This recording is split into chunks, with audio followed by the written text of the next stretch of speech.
Sunday Night Production. Bienvenue sur le podcast Dans la tête d'un coureur et aujourd'hui nous vous proposons un épisode hors série enregistré depuis le port de Cassis à l'occasion de la mythique course Marseille-Cassis. C'est parti.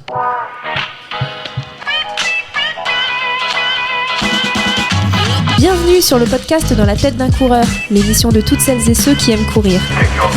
Trail, route, piste ou encore triathlon, chaque lundi, venez améliorer vos connaissances sur l'entraînement, l'alimentation et la préparation mentale du coureur tout en vous amusant. Bonne écoute! Bonjour à toutes, bonjour à tous, c'est un plaisir de vous accueillir ici à Cassis et plus précisément sur la terrasse panoramique de l'Office du tourisme. Nous allons en première partie d'émission débriefer ensemble de cette édition 2022 de la mythique course marseillaise et découvrir aussi son histoire avec Claude et Fabienne. Puis nous allons prendre des nouvelles de nos auditeurs, Charlotte, Elodie, Marine et Charles, vous savez nos auditeurs qui ont participé à l'émission New Balance Destination Marseille-Cassis. Bref, vous l'avez compris, ça va être un épisode exceptionnel. Et pour débuter ce programme, j'ai le plaisir d'accueillir Claude Ravel, président de la SCO Sainte-Marguerite. Bonjour Claude, comment ça va ? Bonjour, très bien, très heureux d'être parmi vous. Eh ben, c'est tout aussi réciproque. Et j'ai également à mes côtés Fabienne Ray. Alors, Fabienne, elle a couru plus de 30 fois Marseille-Cassis, mais surtout, elle a été la première féminine à remporter l'édition inaugurale, celle de 1979. Et elle va nous parler un peu de tout ça et de l'histoire et de la place des femmes dans la course à pied. Fabienne, merci beaucoup de t'être rendue disponible, d'autant plus que je crois savoir que toi, tu es la seule à avoir couru aujourd'hui. Bonjour, je suis enchantée que vous me recevez sur votre plateau. Pour moi, la course à pied, c'est un plaisir et ça le restera toujours. Et bon, ça a commencé en 1979, l'aventure avec Marseille-Cassis. Puis en 80, 81, 82... Je crois 4 victoires, c'est ça à ton actif ? 5 victoires, oh là j'en ai enlevé une. Bon, tu vas nous raconter ça dans quelques instants. Et enfin, nous sommes en compagnie de Laurent Manevaux, coach à la SCO Sainte-Marguerite également. Laurent, j'espère que ça va bien toi aussi. J'imagine qu'aujourd'hui ça va même plutôt très bien au vu de l'édition exceptionnelle qu'on a eue sur Marseille-Cassis. Alors oui, tout à fait. Bonjour à tous. L'idée, c'était d'avoir du spectacle cette année avec un mélange et un bon équilibre entre les athlètes français et les athlètes étrangers. Et on a vu du beau spectacle et ça fait plaisir. Eh ben justement, Laurent, je me tourne vers toi parce que ce que je te propose, c'est qu'on débriefe ensemble cette édition 2022 de Marseille-Cassis. Et cette année, tu le dis, on a eu le droit déjà à un plateau aussi exceptionnel parce qu'il n'y a pas de performance sans athlètes. Et on va commencer par les filles. Là, on avait quasiment ce qui se fait de mieux, en tout cas sur les coureuses de fond féminin avec Makes Weldou, la gagnette de l'édition précédente, mais aussi Mélodie Julien, Zana Mamazanova. On a eu également la triathlète Léonie Perriot. Alors malheureusement, cette année, pas de victoire française, mais une victoire éthiopienne avec la coureuse Andalouem en 1h08, moins de 1h10 quand même, un effort à saluer. On retrouve quand même une Française sur le podium avec Megdes. Cette année, on a quand même eu le droit à une belle bagarre. Alors, pas de victoire française, mais quand même une belle bagarre et un beau plateau. Je t'invite juste à un petit peu ajuster ton micro et à bien parler devant, parce qu'il y a un petit peu de vent.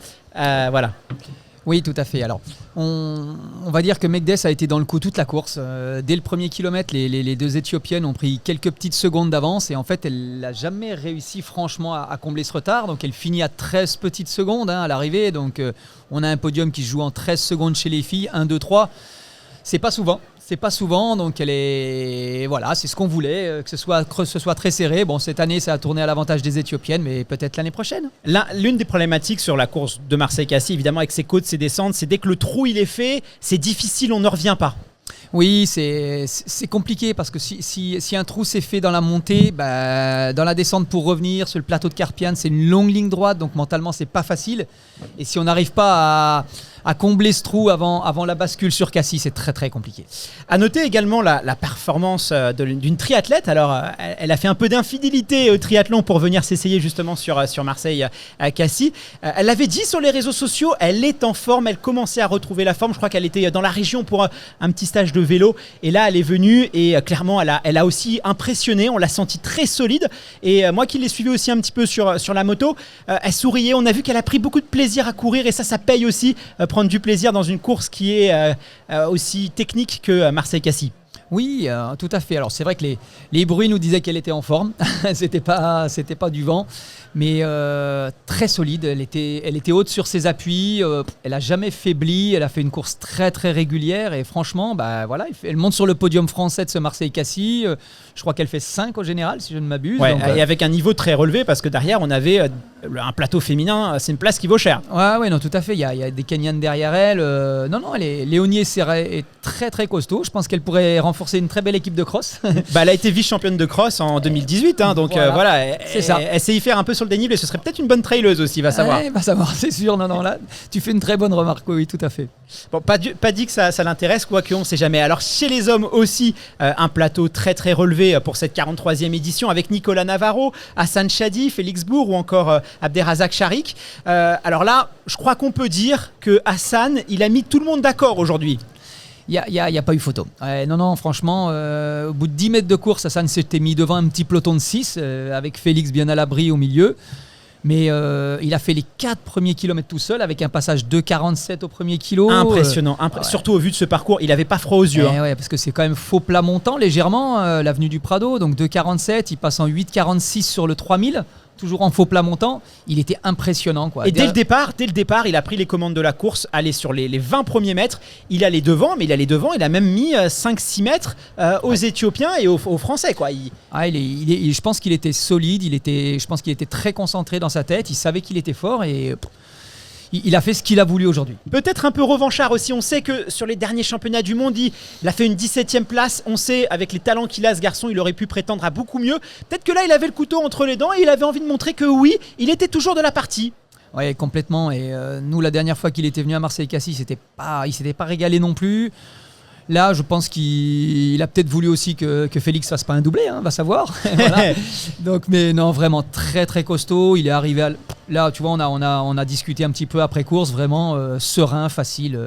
Il aurait eu un petit peu d'adversité, il aurait peut-être tombé l'heure. Ouais, c'est ça aussi. Là, on est un petit peu déçus. Alors, il y a quand même le meilleur chrono jamais réalisé par un Français, mais cette année, on voulait voir la barre des 1 heure tomber. Malheureusement, on l'a pas eu. Hassan Chadi, quand même, je reviens un petit peu sur ce garçon parce que on voit quand même qu'aussi sur les terrains techniques, il est assez bon. On l'a vu récemment à Sierzinal sur le circuit trail. On sait que après Paris 2024, il envisage pourquoi pas une reconversion sur trail. Là, en tout cas, il nous montre qu'il aura son mot à dire. Même si ça n'était pas très bien passé sur Sierzinal, il faut savoir que quand même la transition route trail, elle est longue, donc il faut laisser le temps. C'est un processus qui va se mettre en place. Mais quand cette transition sera faite, là, je crois qu'on aura peut-être une pépite sur trail. Oui, complètement. Il va falloir qu'il fasse un petit peu de travail technique spécifique au trail. Voilà, les appuis sont pas les mêmes quand tu fais une côte de Marseille-Cassis ou un trail. Donc, mais je pense qu'avec le talent qu'il a, il a été fort dans les catégories jeunes, il est fort en senior, il est fort sur marathon. Il est fort sur cross. Ouais, il est fort sur cross. Donc je pense, franchement, s'il prend le temps de bien préparer ça, il sera intouchable en trail. On va parler de Félix aussi. Comment est-ce que tu l'as senti ? Il a fait une remontada, Félix aussi impressionnant. Il aurait pu aller chercher la 2e place. Il en était quand même pas très très loin. Oui, non, on sait qu'il est en prépa marathon puisqu'il va faire Valence, qui est dans 6 semaines, je crois. Ce sera son premier marathon, je crois. On l'a déjà vu sur semi avec un record en 1-1, donc gros potentiel. Gros potentiel. Donc je pense qu'il a travaillé vraiment du foncier. Il doit être dans sa phase où il fait beaucoup de kilomètres. Donc je pense que il n'a pas pu forcément faire un départ très rapide et suivre les attaques, mais on voit que sur la fin de course, il revient et c'est peut-être de bon augure pour son marathon. Évidemment, on attendait un local, Nicolas Navarro. On ne l'a pas beaucoup vu aux avant-postes de la course. Toi, comment tu l'as senti, notre Nicolas, qui est très efficace aussi sur ces terrains-là, qu'il connaît parfaitement bien ? Oui, alors après 2 Marseille-Cassis, même s'il est du club, je pense que c'est pas un grimpeur. Je vais le dire, mais je pense que alors lui, on le verra pas sur trail. Non, je pense pas qu'il va se reconvertir dans le trail. Dès les premiers lacets de la Gineste, c'était la galère l'année dernière et c'était encore la galère cette année.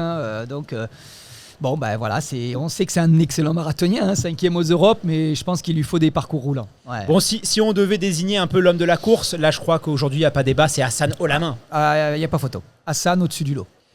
Quelle qualité il faut justement ici pour briller sur Marseille-Cassis ? Parce qu'on parle quand même beaucoup, alors tu es entraîneur en plus, on parle beaucoup de la côte, mais il y a aussi une gestion de course qu'il faut avoir, il y a aussi de l'intimidation, parce qu'on sait quand on fait le trou, tu nous l'as dit, c'est efficace.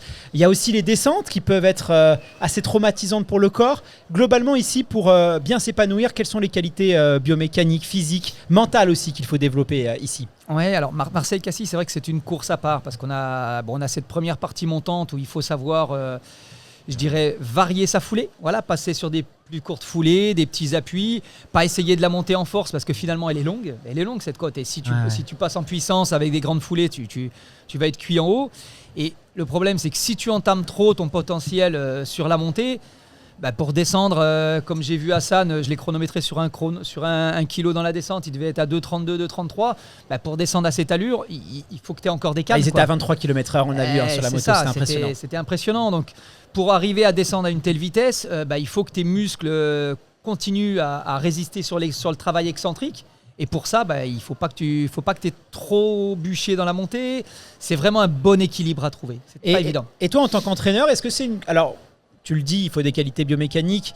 Et toi, en tant qu'entraîneur, est-ce que c'est une course que tu recommandes? Parce que c'est vrai qu'on n'est pas habitués, nous, les coureurs sur route, à faire... Alors, ça va faire sourire les trailers qui nous écoutent, parce que c'est vrai que le dénivelé, il n'est pas très important, mais rendez-vous compte. Hein, tu l'as dit, le premier kilo, il est parti, Hassan, je crois, on est en 2,47. Donc, on est quand même sur des vitesses qui sont extrêmes. Et là, le moindre faux plat, on le sent placer. Hein, donc, 400 mètres de dénivelé, ça pique. Globalement, ça permet de toi le travail en côte. Est-ce que c'est par exemple un travail que tu recommandes à tes athlètes et est-ce que tu penses que vraiment dans le cadre d'une prépa, même une prépa marathon, là on sait on est un peu avant les prépas d'hiver, est-ce que c'est vraiment intéressant anticiper aussi les crosses, est-ce que c'est vraiment une course qui est intéressante à faire quand on est un coureur sur route? Je vais te dire franchement tout à fait. Tout à fait. Là, on est pour les athlètes qui préparent le cross en ce moment, par semaine, on fait une séance de côte et une séance de muscu. Donc, on travaille vraiment musculairement à cette période de l'année. C'est-à-dire que septembre, octobre, novembre, décembre, on fait un gros travail de renforcement, travail de côte et de résistance et de footing long qui sont indissociables pour être un bon coureur sur des champs de cross, sur de la boue, sur du montée-descente et sur du trail également. Hein. Maintenant, on voit que les trailers... Ils sont là, les trailers. Ils étaient là, on les a vus. Hein. Voilà, D'ailleurs, je tiens à souligner la présence de Johan Stuck. Alors, je ne sais pas si tu connais ce garçon, c'est un Lyonnais. Mais moi, je l'ai vu, il était aux avant-postes de la course. Je crois qu'il fait un top 20, un top 30. Devant des cadors aussi de la route. Il a fait une très, très belle course. Il était très à l'aise. Là, on voit que c'est une course fédératrice, quoi. Ouais, complètement. On a des pistards qui réussissent sur Marseille-Cassis parce qu'ils arrivent à monter pas trop vite et à descendre très, très vite. On a des routards qui arrivent à être un petit peu plus réguliers sur l'équilibre montée-descente. On a des trailers très à la fête. C'est une course qui peut convenir à tout le monde si on sait bien la gérer. Claude, je me tourne maintenant vers toi car tu es un petit peu l'histoire, la mémoire de cette course. Tu fais partie de l'équipe d'organisation de Marseille-Cassis. Et justement, cette course, elle surprend, elle est un peu improbable, reliée comme ça Marseille à Cassis avec ses montées, ses descentes, cette petite côte en fin de parcours. Elle a été faite pour casser des jambes, cette course. Et quelle est l'histoire? Comment est-ce qu'elle est née? De quel cerveau un peu, je vais pas dire pervers, elle est sortie cette course-là? C'est pas moi qui l'ai créé, mais je veux dire, André Giraud, qui est le président de la Fédération française d'athlétisme, pendant des années, ses parents étaient à Cassis et lui, il habitait à Beaufrèges, au départ de Marseille-Cassis. Donc il s'entraînait parce que c'était le début des courses sur route. Et puis un jour, il nous a dit au club, tiens, si on faisait le premier Marseille-Cassis. Et ça a démarré comme ça. Alors combien de coureurs dans les premières éditions et comment est-ce que cette course, tu l'as vu évoluer toi? Est-ce que tu peux nous dire un peu comment est-ce qu'elle a évolué? Alors la première année, on était 900 inscrits, 700 arrivants et c'était déjà la plus grosse course de la région. La seule particularité, c'est que déjà on partait devant le club, derrière le Palais des Sports de Marseille. On montait le redon, on coupait, ça faisait 22 km et on arrivait devant la mairie de Cassis. Et la particularité, c'est que la circulation n'était pas fermée. Donc à chaque fois qu'il y en avait un ravitaillement, il fallait traverser la route, descendre une côte, remonter une côte. Ça devait klaxonner un peu. Donc elle était un peu plus dure que la normale. Maintenant c'est beaucoup plus facile. Fabienne, tu l'as faite toi cette première édition en 79. Est-ce que tu as des souvenirs un peu de cette course-là? C'était une première et c'était vraiment une très très belle course. J'ai pris beaucoup de plaisir. J'en prends encore, c'est sûr. Mais franchement, à l'époque, il y avait 21 km. 22 presque. Presque 22. Et mon meilleur chrono, c'était 1h17. Et après, c'est vrai que c'était une course qui rentrait dans un cadre de préparation marathon où j'étais en équipe de France avec un temps en 2h45, en 85. Sur marathon, un chapeau. Qu'est-ce que Merci. Claude, pourquoi à ton avis, quel est le succès? Comment on explique ce succès? Parce que je crois que c'est très dur d'avoir un dossard déjà pour Marseille-Cassis. Il faut s'y prendre, il faut être assez rapide. Qu'est-ce qui fait le succès? Est-ce que c'est... Alors évidemment, c'est ce paysage, parce que là, on est dans une des plus belles villes de France, voire d'Europe. Ça y fait. Il n'y a pas vu Cassis, comme on dit. Voilà. Qui a vu Paris, qui n'a pas vu Cassis, n'a rien vu. Voilà. Donc ça, c'est pour la petite histoire. Mais ce que je veux dire, pourquoi cette réussite? Parce que je pense que c'est un club sportif qui l'organise. Donc c'est déjà... Des passionnés. C'est des passionnés. Les gens, tous les bénévoles qui sont sur le parcours, eh ben, ça leur appartient, Marseille-Cassis. Donc quand ils vous donnent un gobelet, ils sont heureux de le faire. La course, elle ne nous appartient pas, moi, président, elle ne m'appartient pas. Elle nous appartient à tous. C'est vraiment une équipe. Et donc cette équipe-là, c'est vraiment important de garder ces valeurs de convivialité. Et puis là, les gens sont contents, sont heureux. Mais sinon, quand on va faire le débriefing tous ensemble, ouais, ça marchait pas, c'est l'horreur. On dirait que les coureurs, ils étaient écœurés de la course. Mais voilà, ça c'est notre façon de voir. Ça nous permet de progresser et d'avancer. Et donc le premier Marseille-Cassis, c'est parti. La circulation était... Et puis je crois que c'est la 3e édition, on a eu l'autorisation de fermer la Gineste. Et aussitôt qu'on a fermé la Gineste, on est passé à 2000, 3000, 4000, 5000. Et on est arrivé à 1200. Pendant quelques années, on n'avait pas les autorisations par rapport à 1200. On est passé à 1500 ici. Et en 2017, suite aux incidents et aux attentats, on n'a plus... Voilà, alors justement, ça c'est quelque chose qui revient souvent, c'est que historiquement, Marseille-Cassis, l'arrivée de la course, le départ c'est au pied du Vélodrome et l'arrivée c'est sur le port de Cassis. C'est quelque chose qui manque énormément aux coureurs et coureuses à pied. Pourquoi du coup est-ce qu'aujourd'hui, est-ce que c'est des considérations économiques? Parce qu'on entend des personnes disent que finalement on peut mettre plus de personnes, plus de monde. Alors est-ce que tu peux rétablir un peu la vérité sur ça? Non, ça n'a rien à voir. C'était en 2017, donc il y a eu tous les attentats en France. Donc on a eu des réunions à la préfecture, j'en ai jamais fait autant de ma vie. Donc le préfet, je le connaissais bien, mais bon, on a eu ici, par exemple, là où on est, il y avait des tireurs du GIGN, il y avait des frégates de gendarmerie qui empêchaient, le port était bloqué. Il y avait un axe rouge où là, quand vous montez sur le casino, qui était fermé.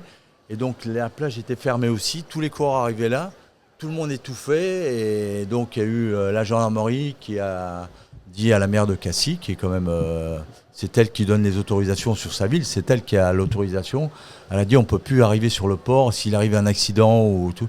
Donc c'est pour ça qu'on l'a mis sur les hauteurs de Cassis dans les vignes.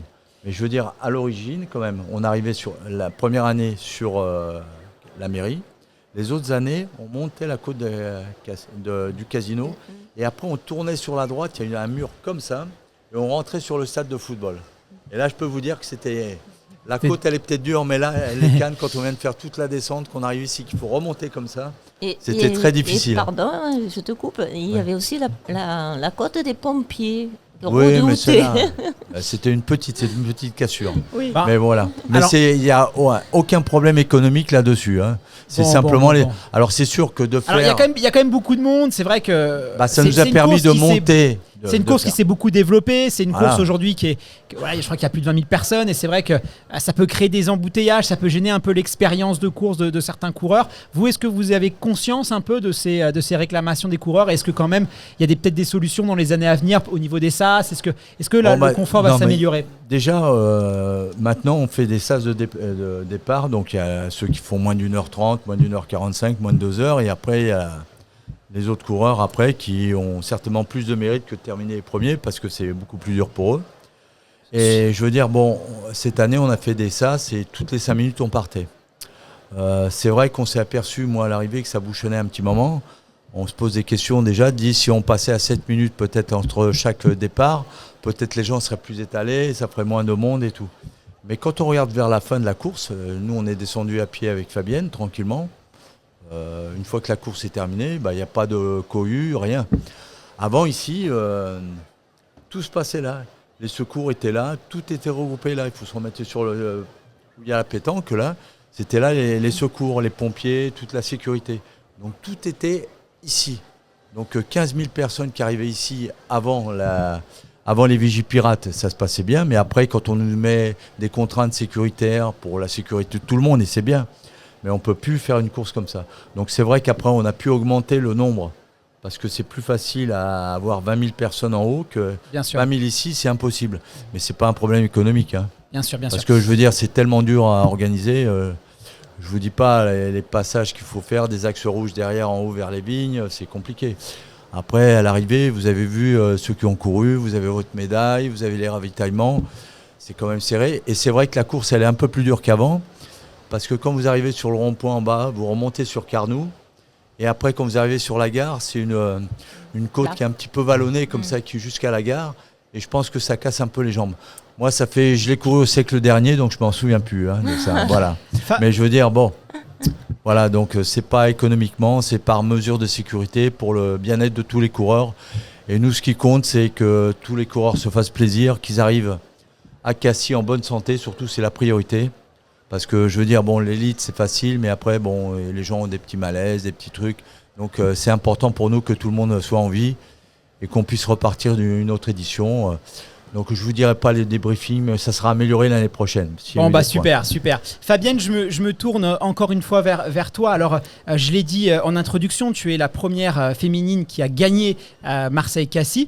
Et pour cette 43e édition avec New Balance et les organisateurs de la course, ils ont lancé l'opération Mouvement 50 qui est destinée à dénoncer les inégalités hommes-femmes dans le sport. Parce qu'il faut savoir que jusqu'en 1972, donc on est quoi, allez, une cinquantaine d'années, les femmes n'étaient pas autorisées à courir en compétition, ça leur était interdit. Et le premier marathon féminin, je crois, aux Jeux Olympiques, on est 84-86, je crois, de mémoire, donc c'est quelque chose qui est assez récent.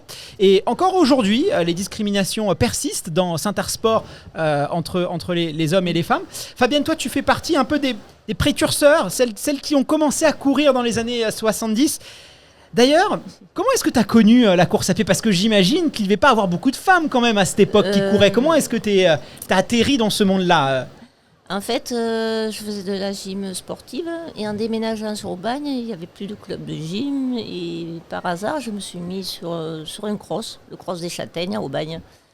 Et j'avais fait deuxième, puis ça m'avait plu, l'ambiance. Et de là, je me suis mis au club de l'UAVH à Aubagne. Et après, dans différents clubs, afin de trouver une équipe. Et à cette époque, est-ce qu'il y avait féminine. beaucoup de femmes qui couraient ? Non, pas tant que ça. Non, pas tant Il y avait que ça. Fabienne. Non. Non, pas tant que ça. Mais c'est vrai que surtout la course hors stade, parce qu'il y avait quand même des manifestations en athlétisme qui étaient organisées, je pensais. Et la course hors stade, sur route, pour les femmes, il n'y en avait pratiquement pas. Alors du coup, j'imagine que tu devais être confronté à quelques difficultés. Justement, c'était quoi les difficultés que tu pouvais rencontrer à l'époque ? C'était plus... En fait, moi, comme j'ai toujours trouvé du plaisir, j'en avais rien à cirer qu'on me regarde bizarrement ou qu'on me fasse des critiques. Si je courais, je faisais pas à manger, je faisais pas mon ménage, etc., etc. C'était bien Ça va perçu, loin. ça ? C'était bien perçu à l'époque pour être une coureuse pas et une du femme tout, pas du tout. Et après, quand j'ai eu mon bébé, que je courais avec la poussette, c'était, pour certaines personnes, c'était un enfant secoué, etc., etc. Alors que... Parce que tu faisais déjà du baby run Voilà. avec... Baby run. Ah bah Oui, c'était le vraiment une baby run. précursiste dans tous les... Et parce que j'aime tellement ça que c'est ma vie. Voilà. Là, actuellement, à 66 ans, je cours encore 4-5 fois par semaine.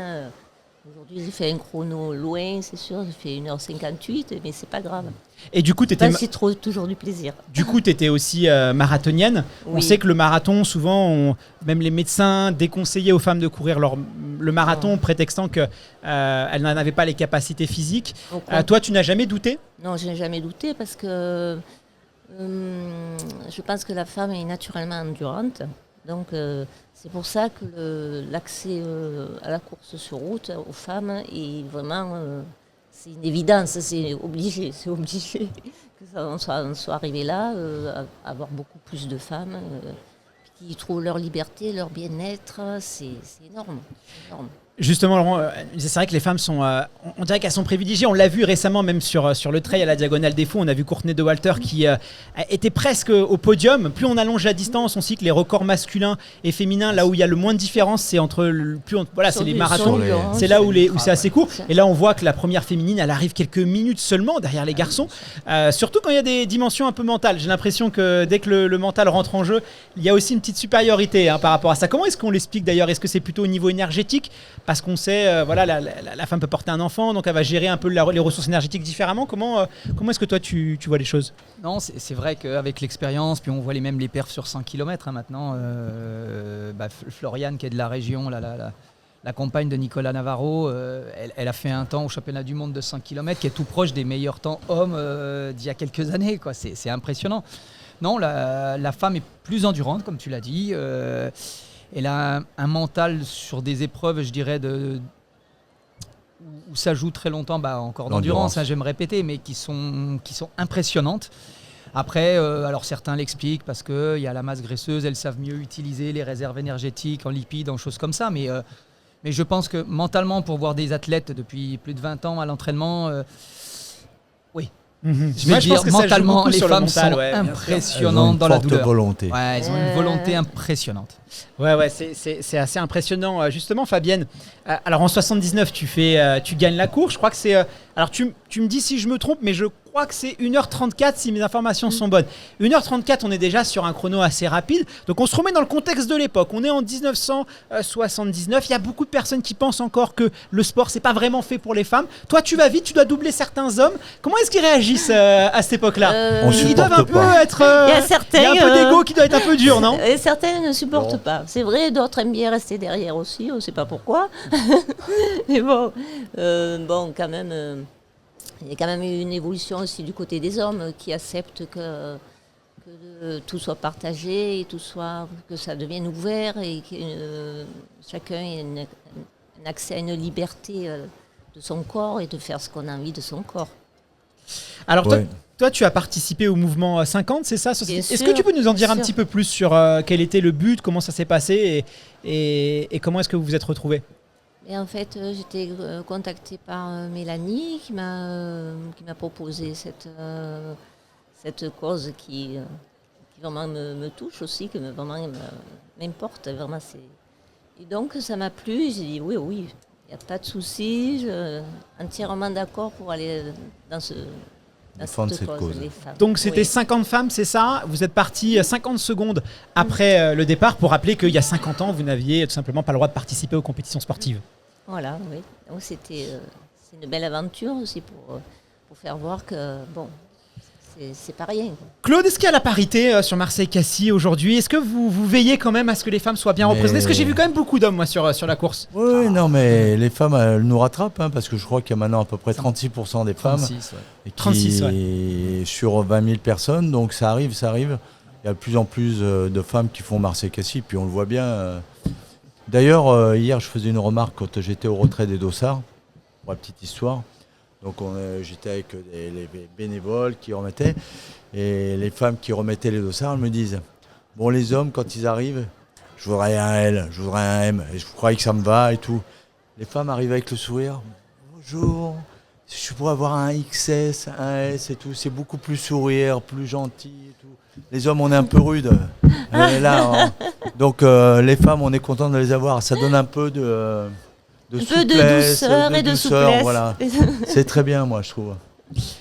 Est-ce que tu vas courir, parce que là tu cours encore, est-ce que tu vas courir un peu comme Alain Mimoun qui courait quasiment jusqu'à la fin? Est-ce que pour toi c'est vraiment un équilibre de vie? Finalement tu t'es jamais arrêté, Fabienne? Tout à fait, c'est un équilibre de vie. C'est vrai que je vais moins vite avec l'âge, mais tant pis, c'est pas grave, c'est pas ça l'essentiel. Et justement, tu arrives à trouver la motivation, parce que quand on a fait partie de l'équipe de France, quand on a fait du très haut niveau, là aujourd'hui il faut trouver d'autres leviers motivationnels. C'est plus trop la gagne pour laquelle on se bat. Est-ce que toi quand même tu arrives à finalement courir pour le plaisir aujourd'hui? En fait, moi j'ai toujours fonctionné aux sensations, et quand je m'alignais sur un marathon, je savais quel temps, par rapport à ma préparation, je savais dans ma tête quel temps j'allais faire.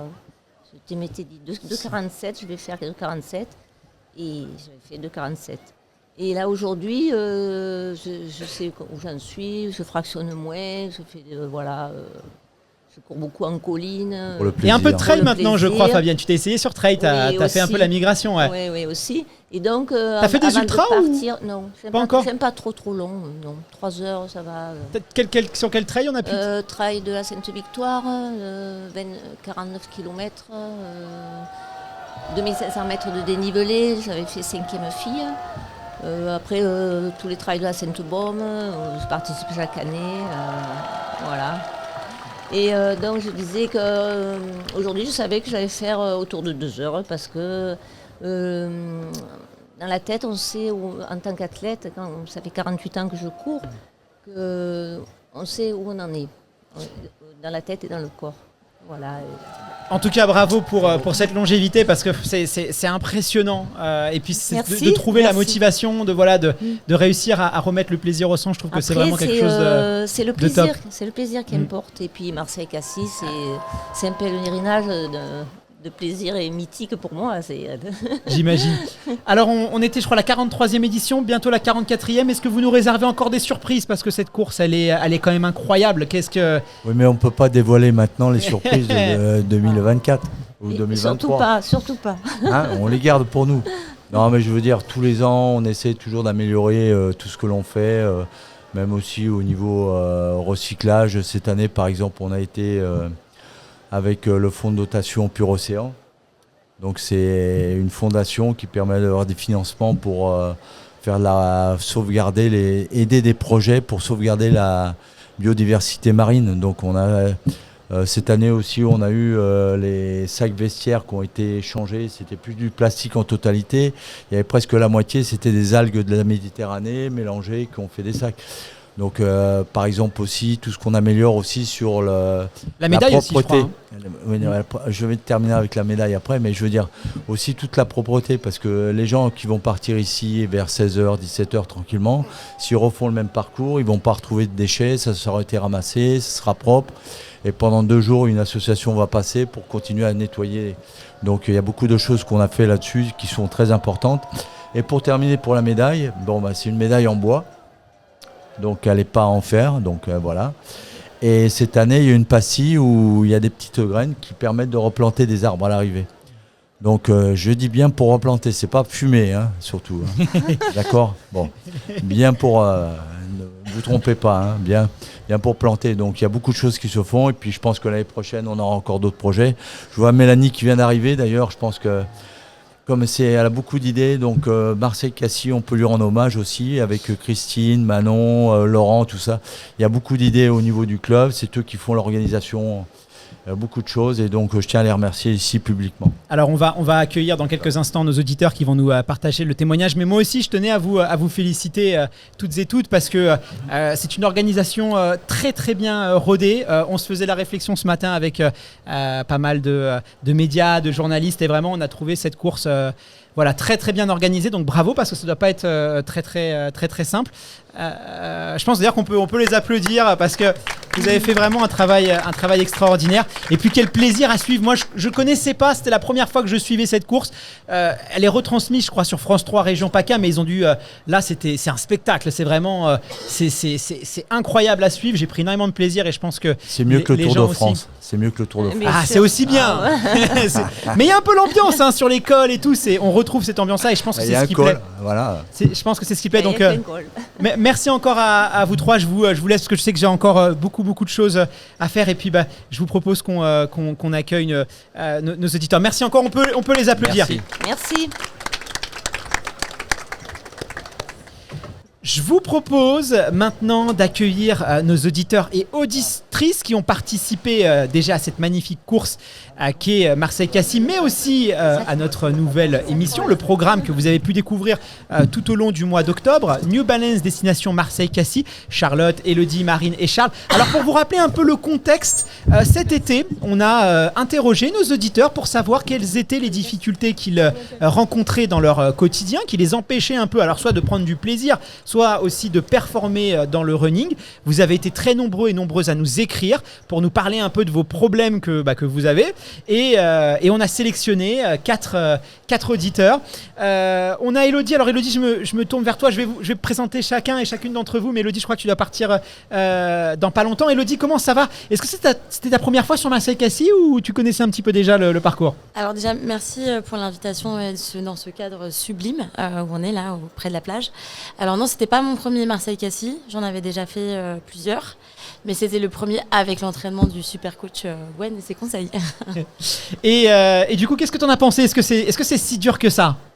Alors, Ma première course que j'ai faite, première course chronométrée, c'était Paris-Versailles. Donc j'ai déjà commencé avec un bon D+. T'aimes le dénivelé, hein? J'aime le dénivelé et j'habite à Montmartre. Donc déjà, voilà, je suis déjà un peu servie en D+, et un peu en D-. Et alors la montée, je dirais qu'elle n'est pas si raide, elle est juste très longue. Par contre, c'est la descente, on croit qu'on va y aller pouvoir, on croit que ça va être du ski, quoi. Alors qu'en fait, il y a des petites feintes un peu tout le long qui nous cassent les pattes. Et ça, je trouve que chaque fois que je reprends cette course-là, je suis surprise à nouveau de ces petits cassages de pattes sur les faux plats de la fin. Ouais, parce que c'est vrai que souvent on nous dit c'est une montée et puis une descente, mais on oublie de nous préciser qu'il y a des petits pièges comme ça. Charles, Marion, je crois que vous, c'était votre première participation, c'est ça ? Oui, tout à fait. Oui. C'était ma première participation aussi et je suis assez d'accord avec ce que tu viens de dire. La descente, elle est très longue et on pense qu'on va pouvoir dérouler un petit peu et en fait, pas du tout. Donc, ça casse un peu les jambes. Et toi, Charles, alors je crois que tu es plutôt habitué aux courses sur route, aux courses plutôt parisiennes qui vont assez vite. Là, tu as été un peu dépaysé. Ouais, effectivement, très différent. Première participation pour moi aussi. Très agréable, mais c'est vrai que quand tu as fini la gineste et que tu commences à descendre, t'as toujours, comme tu disais, les petites feintes qui te ramènent à la réalité. Ouais. Bon, pas de regret quand même, rassurez-moi, parce que là, c'est quand même incroyable. Aujourd'hui, en plus, on a une météo complètement dingue. Pas de regret quand même. Ah non, extraordinaire. Magnifique course, magnifique paysage. Et puis magnifique ambiance aussi, c'est vraiment hyper agréable de courir dans des conditions comme ça avec plein d'autres participantes et participants qui sont hyper sympas et qui se poussent entre eux, c'est vraiment super. Bon alors là ce que je vous propose c'est qu'on fasse un petit point parce qu'on a nos auditeurs et auditrices ont pu faire votre connaissance pendant tout le mois d'octobre. À chaque fois voilà vous aviez une problématique. Charlotte je vais tourner maintenant vers toi parce que tu es l'une des tout premières je crois début octobre on a diffusé ton reportage. Alors je me tourne vers toi parce qu'on a un peu le même problème, c'est que tous les deux on est gourmands. Moi je sais un peu ce que c'est et du coup on t'a fait rencontrer une nutritionniste avec qui tu as pu échanger notamment sur tout ce qui est lié au grignotage et aux envies de sucre. Alors on avait détecté chez toi un petit souci au niveau de la gestion des repas, je crois le petit déjeuner le matin un peu trop glucidique. Est-ce que tu as pu mettre en place, parce que il y a les conseils, mais après il faut appliquer. Est-ce que tu as pu mettre en place un peu les conseils qui t'ont été donnés et est-ce que tu as vu déjà des résultats? Si tu peux bien juste parler devant le micro, je sais que c'est un peu compliqué parce que vous avez des chaises hautes. Ouais, alors oui, j'ai appliqué les conseils. J'ai changé mon petit-déj, j'ai apporté plus de protéines et notamment du salé, ce qui était complètement nouveau pour moi. Donc j'ai complètement changé ça et j'ai essayé de mieux m'organiser aussi tout le long de la journée en prévoyant le dîner après les entraînements. Etc. Et alors, est-ce que ça a porté ses fruits? Je pense. En tout cas, je suis contente de la course d'aujourd'hui. Je ne sais pas si c'est totalement grâce à ça, mais en tout cas, je me sentais en forme. Donc, T'as couru vite aujourd'hui? T'as eu cette impression-là? Alors, ouais, en 2h08. Mais ouais, je suis quand même contente parce que le dénivelé, c'est totalement nouveau pour moi et donc je suis contente. Marine, je me tourne vers toi aussi parce que, on a mis un peu à l'honneur, c'est vrai que tu es une jeune maman, je crois. Je suis même plutôt sûr parce qu'on s'est croisés justement autour de ça. Et finalement, c'est vrai qu'on ne trouve pas beaucoup de contenu sur la reprise postpartum. Il peut y avoir aussi j'imagine qu'on a aussi vite envie de reprendre la course à pied, de retrouver un peu la forme après une grossesse. Toi, tu avais connu quelques difficultés. Et puis souvent, on est un peu désemparé, on ne sait pas trop qui aller voir. Les spécialistes ne sont pas forcément aussi experts de ça. Et toi, on t'a fait rencontrer Erwan qui t'a donné pas mal de conseils. Comment ça s'est passé, toi, déjà, un peu ta reprise de la grossesse? Est-ce que tu peux nous revenir un peu sur les douleurs et les problématiques que tu as rencontrées? Alors oui, donc j'ai repris assez rapidement après l'accouchement, 2 mois d'ailleurs, a priori trop rapidement d'après ce que m'a dit Erwan. J'ai fait une reprise quand même assez progressive, mais des douleurs aux genoux, aux articulations sont vite apparues. Donc ça a un peu perturbé ma reprise, mais effectivement on a envie de reprendre assez vite quand on vient de passer plus d'1 an sans sport, donc voilà, peut-être trop vite. Après c'est vrai qu'il n'y a pas tant, les spécialistes effectivement connaissent pas tant que ça la reprise après la course à pied. Donc moi je me suis un peu documentée sur internet etc, mais ça reste léger. Maintenant, je vais tenter d'appliquer les conseils parce que l'enregistrement du podcast c'était assez récent pour mettre en place une séance de PPG dans la semaine, une séance de renforcement musculaire. La PPG, c'était un peu la clé. C'était le conseil, oui. Après, on le sait, mais quand on est jeune maman, on manque un peu de temps aussi. Bien sûr. Donc, mais je vais le mettre en place dans ma routine parce que j'ai aussi écouté le podcast de Charles, donc je pense que je vais aussi appliquer ces conseils-là pour pour avoir dans la semaine une séance de renforcement. Justement, tu parles de Charles. Alors Charles, je me tourne vers toi parce que toi, c'est un peu le confinement, le Covid, tout ça, ça t'a un peu cassé dans tes habitudes de course à pied. Et suite au confinement et au Covid, tu as eu du mal un peu à te relancer. Et je pense qu'on est beaucoup aussi dans ce cas-là, à avoir été perturbés dans nos habitudes. Et il faut remettre la machine en marche et parfois, c'est pas très simple. Ouais, tout à fait. En fait, je bornais toujours, mais c'est vrai que je bornais moins organisé, moins rigoureusement. Je pense que j'étais aussi moins impliqué et du coup, les séances de qualité passaient un peu à la trappe. Je me suis aussi rendu compte en réfléchissant à tout ce qu'on s'était dit et en prenant un peu de recul sur ce qu'on s'était dit qu'il y avait aussi un peu une volonté de me ménager, c'est-à-dire que je me disais après la journée de taf, je vais globalement me débrouiller ou au milieu de la journée de taf, je vais me débrouiller pour placer ma séance et puis en fait comme je me laissais facilement déborder au bureau, ça devenait une séance plus simple qui était celle qui survivait. Et en fait, je me suis rendu compte que c'était aussi un peu pour moins me pousser, moins me faire mal. Donc j'ai aussi beaucoup travaillé sur ça psychologiquement pour reprendre le goût de l'effort et reprendre l'envie un peu de me faire mal et de me pousser un peu, quoi. Ah, tu sais ce qu'on dit souvent, c'est que plus l'esprit est fort, plus il écoute et plus il s'affaiblit, plus on est un peu soumis à son diktat. Il faut y aller progressivement aussi. Peut-être que toi, tu voulais un peu aussi tout de suite reprendre le fractionné. Peut-être aussi un peu de manquer de progressivité, il faut se laisser du temps, c'est normal aussi d'avoir des hauts et des bas motivationnels. L'idée c'est de rajouter progressivement du fractionné et être sur du long terme. Ouais, tout à fait. Ça j'en avais déjà pris un peu conscience avant qu'on enregistre, donc déjà dès l'été j'ai recommencé à faire plus de volume, alors sans séance de qualité mais plus de volume pour justement me préparer en sachant qu'à l'automne il y allait avoir des courses, donc pour préparer un peu ça. Mais c'est vrai qu'il y a eu le confinement, il y a eu une blessure qui m'ont un peu lassé en fait, si tu veux, et j'ai eu un peu de mal à me remettre dedans, quoi. Elodie, toi aussi, on va parler un petit peu de toi parce que je crois que tu as pas mal de déplacements professionnels. Tu es manager d'artistes, c'est ça? Oui, est-ce que des fois, il y a aussi un petit peu de culpabilité quand on est pris par le temps, quand on n'arrive pas à s'entraîner? Et ça aussi, ça vient un peu nous entacher notre motivation. Est-ce que des fois, il faut aussi accepter qu'on a des imprévus et ça fait partie aussi de la vie. Finalement, on n'est pas des athlètes professionnels.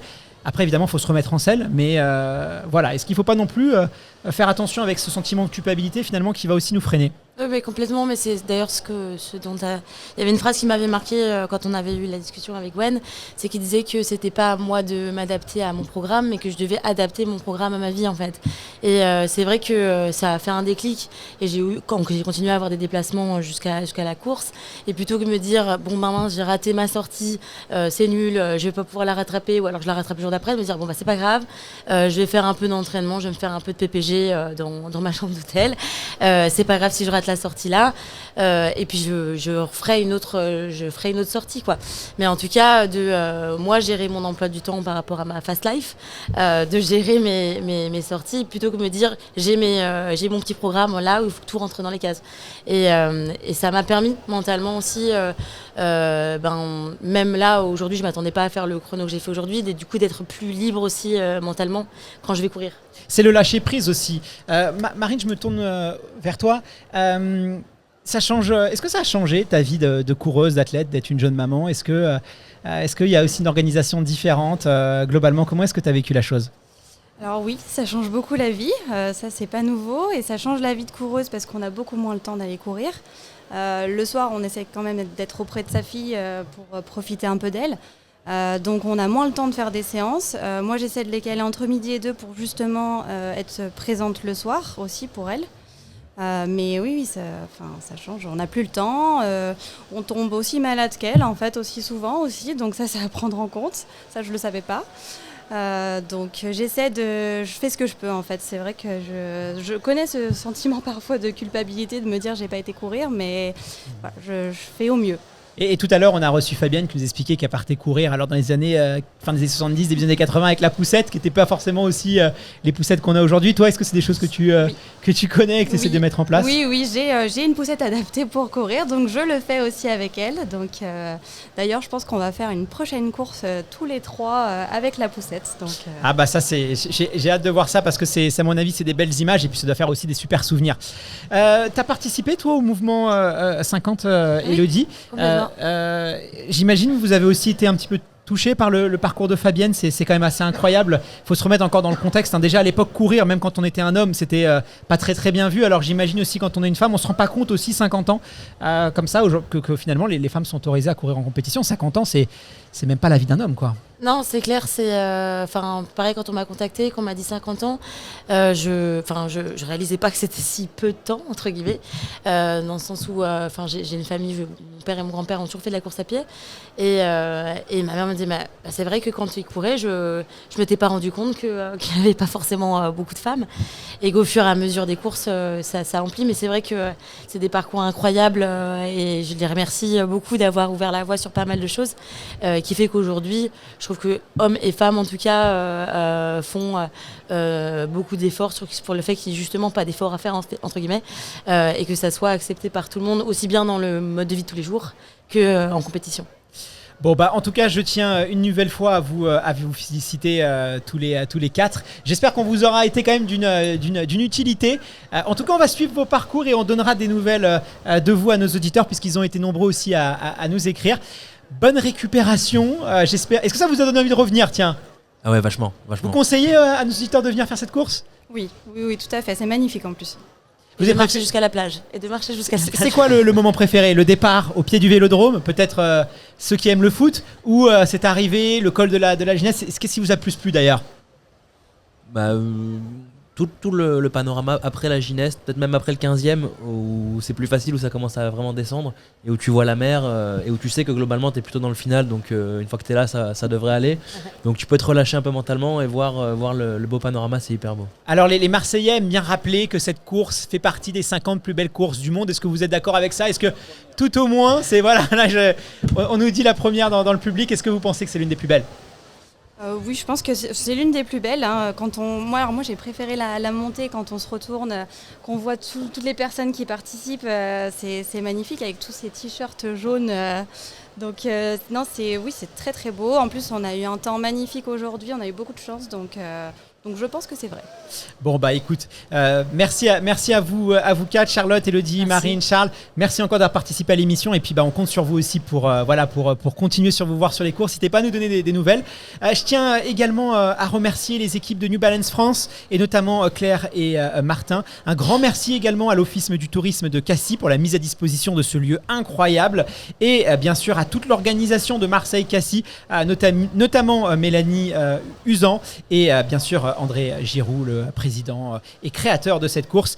Et je ne peux pas aussi ne pas remercier les équipes de Sunday Night Productions, Pierre-Emmanuel, Lauriane, Nolwenn et Justine qui ont encore fait un suivi de course après la Diagonale des Fous, après le marathon de Berlin. On commence quand même un petit peu à fatiguer. On va prendre quelques jours de repos, ne vous inquiétez pas. Merci à toutes celles et ceux qui ont suivi cette émission jusqu'au bout. On se retrouve dès vendredi pour un nouvel épisode du podcast Dans la tête d'un coureur. On va parler des micronutriments en course à pied et vous allez voir, vous allez apprendre plein de choses.